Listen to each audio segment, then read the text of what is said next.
اعوذ باللہ من الشیطان الرجیم بسم اللہ الرحمن الرحیم الصلاۃ والسلام علیک یا رسول اللہ وعلی آلک و صحابک یا حبیب اللہ الصلاۃ والسلام علیک یا نبی اللہ وعلی آلک و صحابک یا نور اللہ۔ تو جن میں بات چل رہی تھی کلمے کی کہ بیسک جو ہے اسلام کی وہ کلمہ ہے۔ سب سے پہلے دائرہ یا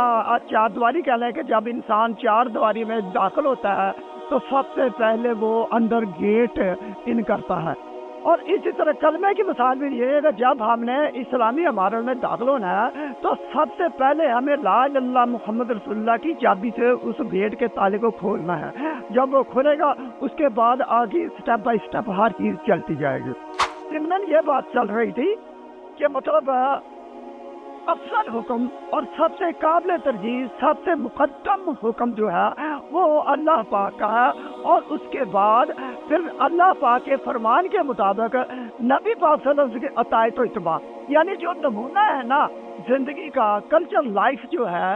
وہ نبی پاک صلی اللہ علیہ وسلم کا ہی ہونا چاہیے کہ جی نبی پاک صلی اللہ علیہ وسلم نے شادیوں کے بارے میں کیا قانون و ضوابط، کیا اصول و ضوابط پر عمل کیا، کیا فرمایا، کہاں سے روکا، تو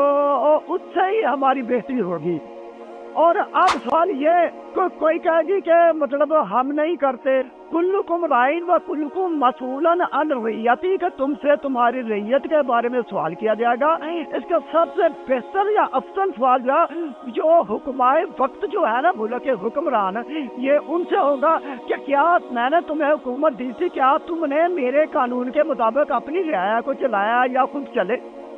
اس کے بعد دوسرا آ گیا، یہ صدر لگا لے، صدر کے بعد وزیر اعظم آ گیا، گورنر آ گیا، درجہ اسٹیپ بائی اسٹیپ ڈی سی، تحصیلدار، درجہ بدرجہ آتے گئے۔ اسی طرح جب گھر کی چار دیواری میں شامل ہو گیا تو ماں باپ بھی اس کے ذمہ دار ہوں گے، کیونکہ اللہ پاک فرمایا گیا کہ میں نے تمہیں اولاد دی، میں نے تمہیں نعمتیں دی، رزق دیا، سب کچھ دیا، کیا تم نے میری خاطر میری دی ہوئی مخلوق کو میرے راستے پر چلایا؟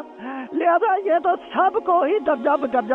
ہونا چاہیے۔ ہاں البتہ یہ ہے حکومت جو ہے اگر یہ سب کچھ کرے اس میں کافی آسانیاں ہو جاتی ہیں۔ کیوں کہ جب حکومت ہمارے لیے سب سے زیادہ معاشی طور پہ جو مسئلہ بنتا ہے وہ روٹی کپڑا مکان کا بنتا ہے، اور یہ حکومت وقت کی ذمہ داری ہے کہ اپنے شہریوں کو یہ چیزیں مہیا کرے۔ اور یہ حضرت عمر فاروق رضی اللہ عنہ نے یہ قانون کر دکھایا تھا کہ جب بچہ پیدا ہوتا تھا تو اس کا وظیفہ لگا دیا جاتا تھا،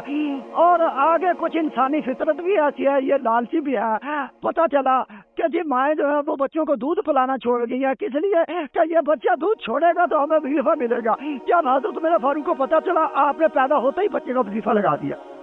اب امریکہ میں جو باتیں چل رہی ہیں نا کہ بیکار الاؤنس، شادی الاؤنس، کاروبار الاؤنس، صحت الاؤنس، تعلیم الاؤنس، یہ مختلف الاؤنس چل رہے ہیں، یہ حضرت عمر فاروق ہی کی شکیں ہیں جو وہ نافذ کر رہے ہیں۔ فرق یہ ہے کہ حضرت عمر فاروق نے اسلام کو تقویت دی، وہ کفر کو تقویت دے رہے ہیں، اسلام کو یعنی کمزور کر رہے ہیں۔ صرف اصول انہیں اسلام کے ہی اپنائے ہیں مگر وہ اسلام کے خلاف کر رہے ہیں۔ اچھا، حالانکہ یہ اصول ہمیں اپنانے چاہیے تاکہ لوگوں کو دین سمجھنے میں، دین پر عمل کرنے میں آسانی ہو، مگر اور یہ رہا کہ ہم دوسروں کے نقل پر چل رہے ہیں اور اپنی عقل ہم نے چھوڑ دیا، خدا پر توکل ہم نے چھوڑ دیا ہے، اور آگے آ گیا محمد رسول اللہ کے تقلید یا دوسرے لفظ ہم فیشن کہہ لیں کہ جس کو عام زبان ہے کہتے ہیں جی فیشن یا رواج، تو تقلید فیشن رواج ہمیں اسلامی ہی اپنانا چاہیے۔ جب اسلامی اپنائیں گے تو پھر وہ بات آ گئی کہ محمد سے وفا تو نے تو ہم تیرے ہیں، یہ جہاں چیز ہے کہ اللہ و قلم تیرے ہیں۔ اور یہ کرام اس لیے بنا اللہ پاک کا ٹارگٹ جو ہے آپ کو اپنے ولی بنانا ہے کہ اپنے اس کے ولی بن جاؤ۔ جب ولی بن جاؤ گے تو پھر تم مردے بھی زندہ کر سکو گے، پھر تم کو جنت کے کھانے بھی مل جائیں گے۔ جیسے ایک مثال ہے کہ کوئی کرسچن تھا، وہ مطالعہ کرتے کرتے نا اس بات پر پہنچ گیا کہ نبی آخر زمان کا فرمان ہے کہ میرے ولی بنی اسرائیل کے نبیوں کو قائم مقام ہوں گے۔ اب سوچو اس نے سوچو شروع کر دی، غور و فکر شروع کر دیا، اور سوچو وہ اس رزلٹ پر پہنچا کہ بھی اب دیکھا جائے کہ آیا اس دور میں بھی کوئی ولی ہے۔ اچھا سب سے بڑی بات، ہمیں تو اب قرآن حدیث پر بھی شک ہونا شروع ہو گیا، مگر ہم سے وہ جو لوگ تھے نا وہ بہتر تھے، اس وجہ سے ہمیں تو کلمے کی فضیلت ہے، مگر عقائد کے لحاظ سے وہ حدیث کو شک کی نظر سے نہیں دیکھتے تھے، قرآن کو وہ شک کی نظر سے نہیں دیکھتے تھے،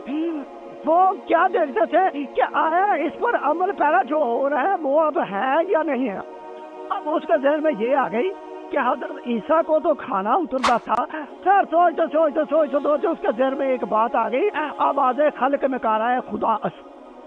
کہ خدا کی مخلوق کی جو آواز ہے نا یہ خدا کا اعلان ہے، یہ ڈنکا ہے اس کا، لہذا اسی کے مطابق داتا صاحب کا نقشہ اس کے ذہن میں آ گیا۔ کبھی سنا ہے کہ داتا صاحب علی ہے، چلو اب داتا صاحب کے پاس چلتے ہیں، اگر وہاں کھانا آ گیا تو سمجھے کہ لوگ صحیح ہیں، سچے ہیں کہ یہ ولی ہے، اگر کھانا نہ آیا تو پھر بھی حدیث پر شک نہیں، سمجھے کہ لوگوں کا دماغ خراب ہے۔ خیر آپ آ گیا، داتا صاحب مغرب کی نماز ادا کر رہے تھے، آپ سجدے میں پڑے ہوئے تھے، اور جتنے اس کی سوچ تھی اسی کے مطابق اچانک اس نے اوپر نظر آسمان کی طرف کی تو دو کھانے آ رہے ہیں۔ اب کھانے آ رہے ہیں، لے کر کون آ رہا ہے، نہ اس کی یہ سوچ تھی نہ اللہ پاک نے دکھایا، کھانے اس کی سوچ تھی، کھانے اللہ پاک نے دکھا دیے۔ داتا صاحب نے جب نماز پڑھی سلام پھیرا تو آپ درویشی لائن کی جو اسلامی لائن جو ہے اس میں یہ نہیں ہے کہ جی آپ کھانا کھائیں گے، نہیں، یہ دنیا داری کا ایک مقولہ ہے، جو ہے نا درویشی لائن یا اسلامی لائن، اس میں تو یہ آفر ہے کھانا سامنے رکھا کھاؤ بھی، اچھا باقی کام بعد، پہلے تو ہم باقی کلام بعد میں، اچھا کھانا رکھا، اب وہ جنتی کھانا تھا، ایک لقمہ کھایا، وہ تو اس کی تو روح بھی بھر گئی، پیٹ بھی بھر گیا، اس سے ہو گیا کہ یہ آپ مجھ سے نہیں کھا جاتا، خیر آپ نے فرمایا نہیں یہ کھا تم کھاؤ گے، تمہارے لیے آیا ہے، اچھا روحانی طاقت سے فلائٹ کی نظر سے دیکھا، وہ کھانا اس کو کھلا دیا، اب کھا لیا اس نے، جب کھا لیا پھر آپ نے دوسرا کھانا بھی دے دیا، یہ بھی تم ہی کھاؤ،